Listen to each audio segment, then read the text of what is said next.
नरेंद्र मोदी जी ने एक हथियार डाला है, मेरे खिलाफ वो हथियार का प्रयोग किया गया, सुप्रीम कोर्ट के खिलाफ उस हथियार का प्रयोग किया गया, बाकी नेताओं के खिलाफ वो हथियार प्रयोग किया गया, प्रेस के लोगों के खिलाफ ये हथियार का प्रयोग किया गया, एक्टिविस्ट के खिलाफ इस हथियार का प्रयोग हुआ। तो सदन में बात क्यों नहीं होनी चाहिए? आप बताइए, आपको अगर हम में से किसी को पता चल जाए कि हमारे फोन के अंदर हथियार है तो हम हाथ पैर धर के घर में बैठेंगे? बिल्कुल नहीं। हम जाके हथियार निकालें? कोई हथियार नहीं है। जो चीज है नहीं उसका हथियार बना करके पार्लियामेंट को रोकना, एक नॉन एग्जिस्टेंट इशू को इशू बना करके किस प्रकार वो हथियार के रूप में काम करे ताकि ये लोग पार्लियामेंट से नदारत रहे, ताकि असली मुद्दों पर चर्चा ना हो, ताकि पार्लियामेंट स्टॉल हो जाए, यही इनका हथियार है।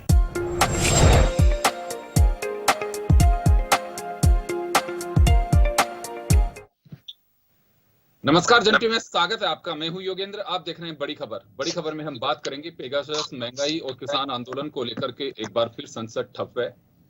पार्लियामेंट जिस दिन से शुरू हुई है उसी दिन से विपक्ष का हंगामा जारी है और विपक्ष के एक मीटिंग भी हुई है। उसमें साफ कहना है कि पेगासस मामला एक इमरजेंसी से भी गंभीर मामला है और किसान आंदोलन, महंगाई पे सरकार को जवाब देना होगा, हम पीछे नहीं हटेंगे। उधर बीजेपी का कहना है कि विपक्ष अपने सियासी फायदे के लिए सब कुछ कर रहा है। तो चलिए, लेकिन पार्लियामेंट में चर्चा होनी चाहिए, रास्ता क्या निकलता है। बेशक प्रतिपक्ष हंगामा कर रहा हो, लेकिन एक जिम्मेदारी जो होती है लोकतंत्र में वो सत्ता पक्ष की होती है कि आपको तारतम्य में बैठाना होगा। हाउस में फ्लोर मैनेजमेंट का काम होता है सत्ता पक्ष का, क्योंकि आपको हाउस कॉल करके चलाना है उसे। स्टेट्स में असेंबली में ये होता है, यूनियन गवर्नमेंट में, पार्लियामेंट में जो लोकसभा में लीडरशिप जिसकी भी होती है, यानी कि सरकार जिसकी होती है देश में, वो ही सब कुछ ये कवायद करते हैं। लेकिन चलिए, ये भी मांग की है ममता बनर्जी ने, एक सर्वदलीय बैठक पेगासस मामले में प्रधानमंत्री को बुलानी चाहिए और उस पर चर्चा करनी चाहिए। दूसरी तरफ प्रतिपक्ष के सभी दल ये कहते हैं कि पार्लियामेंट में बहस होनी चाहिए और प्रधानमंत्री या गृह मंत्री उसका जवाब दें। लेकिन अभी तक कुछ सोल्यूशन निकल नहीं पाया है और हंगामा जारी है। होता यह है कि उसे स्थगित करना पड़ता है। तो चलिए, इसी मुद्दे को लेकर के हम चर्चा करेंगे। हमारे साथ सुरेश चौधरी जी कंटिन्यू कर रहे हैं, कांग्रेस के सीनियर लीडर हैं, भाजपा से आशीष चतुर्वेदी साहब हैं, आम आदमी पार्टी से देवेंद्र शास्त्री साहब हैं। सभी का स्वागत है। मैं आपको ये बताना चाहूंगा कि विपक्ष की एक संयुक्त बैठक हुई है। सभी विपक्षी दलों ने पेगासस मामले में उसमें हिस्सा लिया है। उसके बाद राहुल गांधी ने कहा है कि महंगाई, किसान और पेगासस मामले में पीछे नहीं हटेंगे, सब एकजुट हैं और सरकार को जवाब देने के लिए बात करेंगे। देवेंद्र शास्त्री साहब के पास जाना चाहूंगा। सर, आपका लंबा एक्सपीरियंस है, क्या लगता है आपको कि पेगासस जैसा एक ऐसा मुद्दा है कि विपक्ष एक जाजम पे लौटेगा, जिनमें आपस में भी विपक्ष में कई लोग आइडियोलॉजिकली एक दूसरे को नहीं देखना चाहते हैं, लेकिन वो भी अब इस मामले में एकजुट हो रहे हैं?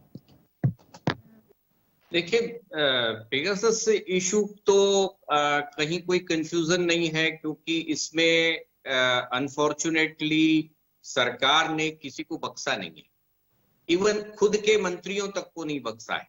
तो विपक्ष के लिए ये मुद्दा जो है ऐसा है कि जिस पर विपक्ष ये मान के चलता है कि सरकार कटघरे में है, सरकार के पास जवाब नहीं है और सरकार से और प्रधानमंत्री से इस इशू पे इस्तीफा मांगा जा सकता है और मॉरली ये उनका दायित्व बनता है कि यहाँ की जो 133 करोड़ जनता है उसको, उसकी जवाबदेही, उसकी जो एक निजता का सवाल है उसके ऊपर सवाल लगा हुआ है। तो डेफिनेटली पेगासस के इशू पर विपक्ष का एक मंच पर होना ये एक असंभावी है और इससे आप आशा कर सकते हैं कि सरकार के लिए बहुत ही दुविधापूर्ण स्थिति है जिसका जवाब उनके पास नहीं है। तो विपक्ष की एकता के दो बड़े फैक्टर हैं और उसमें एक किसान आंदोलन है और दूसरा पेगासस है। पेगासस के अंदर देखिए, आप किसी भी पार्टी को नहीं छोड़ा गया है। इतनी कमजोर सरकार मैं समझता हूं कि इससे पहले कभी नहीं रही। ऐसा रूलर कभी नहीं आया, ऐसा प्रधानमंत्री कभी नहीं हुआ जिसको हर व्यक्ति पर शक नजर आ रहा है, अपने ही लोगों पर शक है, अपने ही अधिकारियों पर शक है। जिस व्यक्ति को, अनिल अंबानी को जो डील करवा के आ रहे हैं पैसे का, उनके ऊपर भी डाउट है कि ये कहीं पोल नहीं खोल दे, कहीं मूर्खतावश। तो आप सोचिए कि इतनी संकटपूर्ण स्थिति में सरकार है, तो डेफिनेटली विपक्ष के लिए एक बहुत बड़ा मुद्दा है जिस पर वो एकजुट होकर के आंदोलन कर सकते। वापस लौट रहा हूं मैं, आशीष जी आपके पास आना चाहूंगा। देखिए, पार्लियामेंट ठप है, लेकिन गवर्नमेंट की जिम्मेदारी है कि वो पार्लियामेंट को चलवाए। विपक्ष से डायलॉग करना है तो डायलॉग करें, अगर विपक्ष अड़ा रहता है तो पार्लियामेंट को कॉल करके और बताना चाहिए कि क्यों। प्रधानमंत्री जी एक दिन पहले कहते हैं कि 75वीं वर्षगांठ हमारी आजादी की आ रही है, 75 काम बताने चाहिए और इन लोगों की पोल खोलनी चाहिए कि देश के लोकतंत्र के पवित्र मंदिर को कैसे ठप किया हुआ है। ये बीजेपी का मानना है, लेकिन इसका गतिरोध ऐसा तो होता नहीं है कि गतिरोध पहली मर्तबा हुआ देश में पार्लियामेंट में जिसे तोड़ा नहीं जा सकता। प्रदेश ममता बनर्जी की मांग है कि सर्वदलीय बैठक बुला लेनी चाहिए प्रधानमंत्री को, उस पर चर्चा होनी चाहिए। विपक्ष एकजुट है, उसकी मांग है कि जवाब देना चाहिए सरकार को किसान आंदोलन, महंगाई और पेगासस मामले में। तो गतिरोध ऐसा क्या है कि सरकार तोड़ नहीं पा रही है? देखिए योगेंद्र जी, विपक्ष एक भ्रम फैला रहा है पेगासस इशू को लेकर के। आप देखिए घटनाक्रम को हम समझते हैं। थोड़े दिन पहले जब देश में कोरोना की दूसरी लहर थी, तो सोनिया गांधी जी और मल्लिकार्जुन जी खड़गे सरकार को पत्र लिखते हैं कि कोरोना के लिए एक विशेष सत्र बुलाया जाए। और जब रियल सत्र चल रहा है तो ये एक दिन भी उस पर चर्चा नहीं करना चाहते हैं। आप देखिए प्रधानमंत्री ने कोरोना को लेकर के एक प्रेजेंटेशन रखी जिसका कांग्रेस ने बायकॉट किया। आप जिस पे चर्चा करना चाहते हैं और दूसरे विपक्षी दलों को उन्होंने कंपेल किया कि वो भी उसमें ना जाएं, लेकिन ये बात है कि उसमें कांग्रेस को छोड़ करके लगभग सभी विपक्षी दल उसमें शामिल हुए, क्योंकि देखिए कोरोना एक बहुत बड़ी समस्या है जिससे देश को लड़ना है और देश बहुत अच्छे से लड़ भी रहा है। अब मैं बात करता हूँ, मैं आम आदमी पार्टी के प्रवक्ता को सुन रहा था तो वो कह रहे हैं सरकार के पास जवाब नहीं है। सरकार के पास बहुत जवाब है, सरकार बहुत अच्छे से इस पे चर्चा भी करना चाहती है, लेकिन विपक्ष अपने अड़ियल रवैये से चीजों को सुनना नहीं चाह रहा है। अब योगेंद्र जी, मैं कुछ तथ्य केवल पेगासस विषय को लेकर के आऊंगा क्योंकि चर्चा का मुद्दा वही है। अगर विपक्ष सुनना चाहे, यहाँ पे कांग्रेस के प्रवक्ता भी बैठे हुए हैं और आम आदमी पार्टी के भी हैं, आप भी बहुत वरिष्ठ पत्रकार हैं। आप देखिए, मैं वॉशिंगटन पोस्ट से जो पढ़ रहा हूँ वो बता रहा हूँ मैं आपको कि जो NSO कंपनी है जिसका एक सॉफ्टवेयर है, उसके लॉयर ने जो कोट किया वो स्टेटमेंट पढ़ रहा हूँ। The leaked list of 50,000 number is not a list of number selected for surveillance using Pegasus. जी। इसके आगे वो बोलते हैं, it is a list of number that anyone can search on an open source system for reason other than conducting surveillance using Pegasus. The fact that a number appear on that list in no way indicative of whether that number was selected for surveillance using Pegasus. और आगे उसने बहुत स्पष्ट रूप से लिखा है कि जो 3 बड़े बड़े नाम आए जिसमें फ्रांस के राष्ट्रपति इमानुएल मैक्रोन का नाम भी आया, मोरक्को के किंग मोहम्मद का नाम भी आया, WHO के जो DG हैं टेड्रोस उनका नाम भी आया। उन्होंने कहा ये 3 नंबर तो हुए जिनको टारगेट भी नहीं किया, सर्विलेंस तो बहुत दूर की बात है। तो विपक्ष क्या है, एक आधारहीन रिपोर्ट को ला रहा है क्योंकि वो देश में एक सकारात्मक चर्चा करना नहीं चाहता है।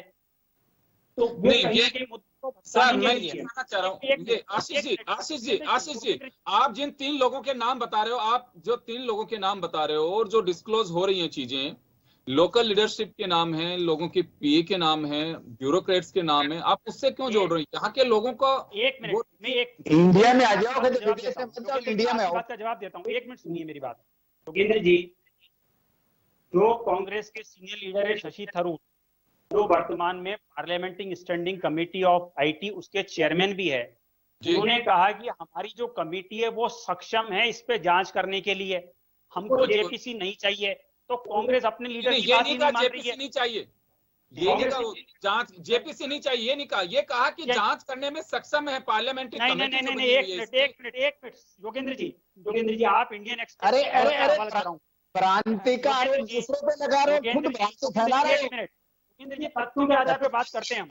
आशीष जी खुद भ्रांति फैला रहे हैं और दूसरों पे लगा रहे हो। चौधरी जी मेरी बात सुनिए, आप इंडियन एक्सप्रेस उठा के पढ़ लीजिए, उसमें लिखा हुआ है शशि थरूर का स्टेटमेंट कोट करते हुए, no need for JPC into Pegasus, IT panel will do its duty. इसका क्या मतलब निकाला जाए बताइए आप? ये तुम तो गवर्नमेंट सर, चलिए पार्लियामेंट चलनी चाहिए, हम ये चाहते हैं पार्लियामेंट चलनी चाहिए, तो प्रधानमंत्री जी कह रहे हैं, होम मिनिस्टर कहें, संसदीय कार्य मंत्री कहे, कोई तो कहे कि यहाँ सर्वदलीय बैठक बुला करके, ऐसा क्या हो कि देखिए पहली बार ऐसी स्थितियां नहीं बनी है, पहली बार तो ऐसी स्थितियां नहीं बनी है, पहले भी बहुत बार हुआ है, गतिरोध चलता रहा है कि हम इस मंत्री को नहीं सुनेंगे, लेकिन वापस से योगेंद्र जी भारत एक लोकतांत्रिक देश है, हम कोई मोरक्को नहीं है, हम कोई लीबिया नहीं है कि यहाँ पे किसी तरह से कोई अनऑथोराइज्ड। चलिए मैं वापस लौट रहा हूँ, सुरेश चौधरी जी कुछ कह रहे हैं, अनऑथोराइज्ड सर्विलेंस करा दिया जाए। आशीष जी वापस आ रहा हूँ सर, मैं सुरेश जी कुछ कह रहे हैं। जी सुरेश जी। योगेश जी, आशीष चतुर्वेदी जी ऐसे संत शिरोमणि बने हुए थे जैसे बीजेपी का पहले राज नहीं रहा।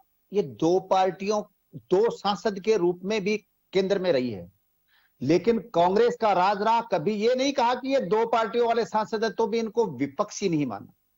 आज ऐसी हालत कर दी कि विपक्ष को विपक्ष नहीं मानो, विपक्ष की बात को नहीं मानो, और ये विदेश में घूम रहे थे।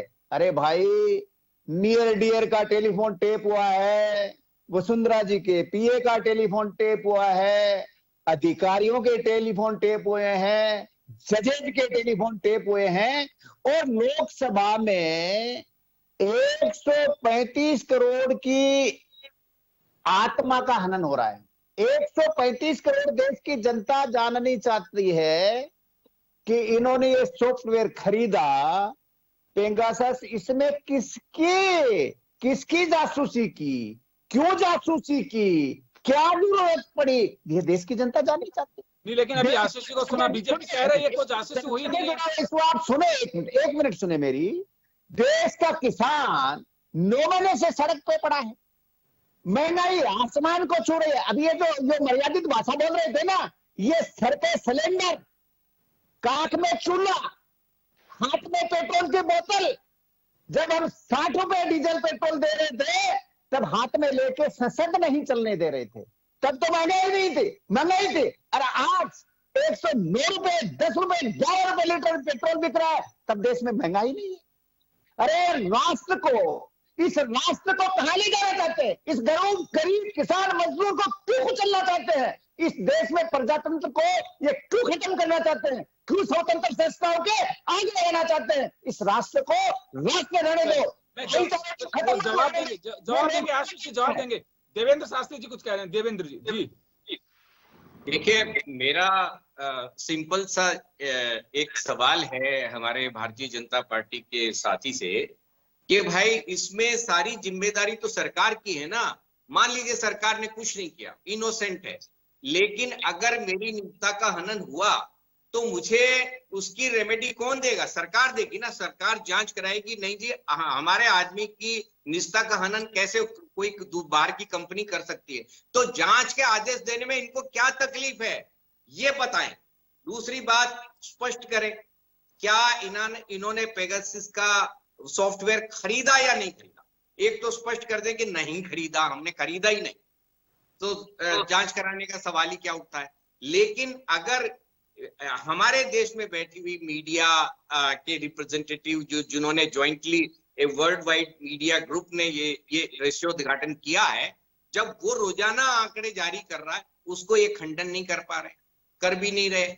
वो बता रहे हैं किस किस का वो फोन टेप हुए हैं, तो जिनके हुए हैं, जो क्लेम कर रहे हैं, जो जैसे कि ममता बनर्जी ने कहा कि उनके भतीजे का फोन टेप हुआ है, तो उन्होंने जांच समिति बैठाई, क्योंकि ये जिम्मेदारी तो सेंट्रल गवर्नमेंट की थी, क्योंकि इसमें इंटरनेशनल लेवल की संस्थाएं इन्वॉल्व हो रही है।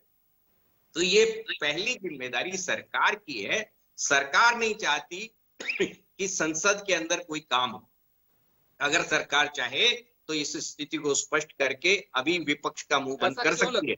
लेकिन ऐसा क्यों लग रहा है कि सरकार नहीं चलाना चाहती? ऐसा क्यों लग रहा है? ऐसा क्यों लग रहा है? तो विपक्ष की जिम्मेदारी कहाँ बनती है? सरकार को गंभीरता से लेना पड़ेगा, संसद को। और उसमें जवाबदेही तय करनी पड़ेगी, तब वो विपक्ष को जाकर के कुछ बोल सकते हैं। सरकार के पास 10 हथियार हैं जिनके जरिए सारी स्थिति स्पष्ट कर सकते हैं, जांच कर सकते हैं, बता सकते हैं। लेकिन जब चोर की दाढ़ी में तिनका जिसको कहते हैं ना, तो फिर वहां पर ये आप देखते रहिए कि सरकार कुछ नहीं करने वाली है, क्योंकि गलती पर है, वो कटघरे में खड़ी है और जवाब देते नहीं बनते। योगेंद्र जी, मैं जवाब दूं? जी हाँ, बिल्कुल बिल्कुल बिल्कुल बिल्कुल। देखिए, अभी चौधरी जी बोल रहे थे कि हमारे जब भारतीय जनता पार्टी के 2 सांसद थे तब भी उसको विपक्ष की तरह लिया जाता था। आप देखिए, आपने भी अपने पैनल में आम आदमी पार्टी को बैठा रखा है, जिसका एकमात्र लोकसभा सांसद है, उसको भी हम बहुत उससे क्या गंभीरता फर्क से ले पड़ता रहे है? हैं। देश की नहीं, मैं बात जनता कर में रहा मैं हूँ। शामिल हूँ कि नहीं? नहीं, मैं आपकी बात को बहुत मैं गंभीरता आम से ले रहा हूँ। नागरिक हूँ कि नहीं? मैं आपके लिए आपकी तो बात को बहुत गंभीरता से ले रहा हूँ, क्योंकि आप यहाँ पे आम आदमी पार्टी की तरह हैं, तो आप मेरी बात को धैर्य से सुनिए। नहीं, आप भारतीय जनता पार्टी को रिप्रेजेंट कर रहे हैं। मैं बीजेपी को रिप्रेजेंट कर रहा हूँ कि राजीव गांधी जी ने चौधरी जी चुप रहो, शांत रहो, चौधरी जी शांत तो रहो, तो सही जवाब सुनिए एक बार। आशीष जी जवाब दे, सर जवाब तो सुनिए, जवाब तो सुनिए। हाँ आशीष जी कंटिन्यू करिए, आप उत्तर दीजिए। देखिए, अभी जांच की बात कर रहे थे, आप देखिए, एक जांच आईटी पैनल कर रहा है, एक जांच एनएसओ कंपनी कर रही है। आईटी मंत्री ने अपना वक्तव्य राज्यसभा लोकसभा में बहुत स्पष्ट रूप से कह दिया कि अनऑथोराइज जो सर्विलेंस है वो इंडिया में पॉसिबल है नहीं, इतने चेक्स और बैलेंसेस हैं। एक जांच ममता बनर्जी ने एक आयोग बैठा दिया है, लेकिन कांग्रेस और विपक्षी दल उसकी प्रतीक्षा भी नहीं कर रहे हैं कि हम उसकी प्रतीक्षा करें। अभी मैं चौधरी जी को सुन रहा था कि ये 135 करोड़ लोगों की जो आत्मा है उसका हनन हो रहा है। आप देखिए एक बार, आप भी इतना बड़ा चैनल चलाते हैं, चौधरी जी की खुद की इतनी बड़ी पार्टी है, इतना उनको जन समर्थन मिलता है, पता पड़ जाएगा उनको। पर सबको लग रहा है कि कांग्रेस मूल मुद्दे से भटकाने के लिए ये मुद्दा लेकर के आई है। कांग्रेस चाहती नहीं है कि आजादी की 50 वर्षगांठ पे चर्चा हो, कोरोना को लेकर के चर्चा हो। अगर महंगाई पर ये इतने ही सीरियस हैं तो सत्र चलने दीजिए ना, आप सत्र में डिस्कशन कीजिए। बेनिफिट होगा आशीष जी इससे? कांग्रेस में विपक्ष को क्या बेनिफिट होगा? क्या बेनिफिट होगा कि महंगाई पे और फ्यूल प्राइस पे इन पे चर्चा नहीं करने देंगे? देखिए, विपक्ष आपके लिए आरोप लगा रहा है, विपक्ष आपके लिए आरोप लगा रहा है कि जानबूझ करके और सरकार खुद लोगों को मोटिवेट कर रही है और पार्लियामेंट में क्योंकि जवाबदेही बनती है इसे चलाने नहीं दे रहे। ये विपक्ष का आरोप है। मतलब हम कांग्रेस को मैनेज कर रहे हैं कि वो वॉकआउट करें? आपका कहने का मतलब ये है? विपक्ष का आरोप है, ये विपक्ष का आरोप है कि अगर गतिरोध को तोड़ना नहीं चाहते, गतिरोध को तोड़ना नहीं चाहते। आप तो बड़ा गंभीर आरोप लगा रहे हैं कि गतिरोध को तोड़ना नहीं चाहते, जानबूझ करके नहीं तोड़ना चाहते। अरे आशीष जी आप तो ये बताओ, आशीष जी एक मिनट बताओ, आशीष जी एक बात बताओ, ये सॉफ्टवेयर भारत सरकार ने खरीदा कि नहीं खरीदा? देखिए सुरेश जी, ये बहुत गंभीर मुद्दा है। सुरेश जी मैं बता रहा हूँ, आप बात क्यों नहीं करना चाहते? देश में देश के आप तैयार नहीं है, इनके प्रधानमंत्री नहीं बोल सकते, अमित शाह नहीं बोल सकते, तो ये कहाँ से बोलेंगे? मुझे लगता है यहाँ पे शास्त्री जी ने बहुत अच्छी बात कही है। एक इतना संवेदनशील है कि कोई आप जासूसी कर सकते हैं, आप राष्ट्रीय सुरक्षा आप बताओ जासूसी कर रहे हैं, आपके आप जवाब दो। भारत सरकार आपके आप जवाब दो, किसानों से बात क्यों नहीं करना चाहते? महंगाई पे सदन में बहस क्यों नहीं करना चाहते? सारे विपक्षी दलों से आप संसद चलने नहीं दोगे, आप इसी तरह से बोलते रहोगे, आप मेरी बात ही नहीं सुन रहे हो तो सरकार की बात कैसे सुनोगे? आप कहना ही नहीं चाहते, आपको भाई से भाई को लड़ाने का सूत्र जानते हो, डीजल बताना जानते हो। चाहूंगा सर, मैं माफी चाहूंगा, तो कुल मिलाकर के गतिरोध टूटना चाहिए, क्योंकि पार्लियामेंट जो है लोकतंत्र का पवित्र मंदिर है, जहाँ पे जनता के जुड़े मुद्दे उठते हैं, जनता के मुद्दों के लिए बहस हो सकती है, एक सार्थक बहस, उसका परिणाम भी निकल करके आना चाहिए। पेगासस की सच्चाई क्या है ये देश भी जानना चाहता है। सरकार इस पे जो भी अपना मैकेनिज्म है वो अपना करके सॉर्ट आउट करे इसको, क्योंकि चौराहे की चर्चा है कि पेगासस में वास्तव में जासूसी हुई कि नहीं, क्यों। चलिए मैं क्षमा चाहूंगा सर, क्षमा चाहूंगा, मैं समय का अभाव है, मैं रोकना चाहूंगा तमाम अतिथियों को। तो चलिए आप सभी का बहुत बहुत शुक्रिया और बड़ी खबर में इतना ही, दीजिए इजाजत, नमस्कार।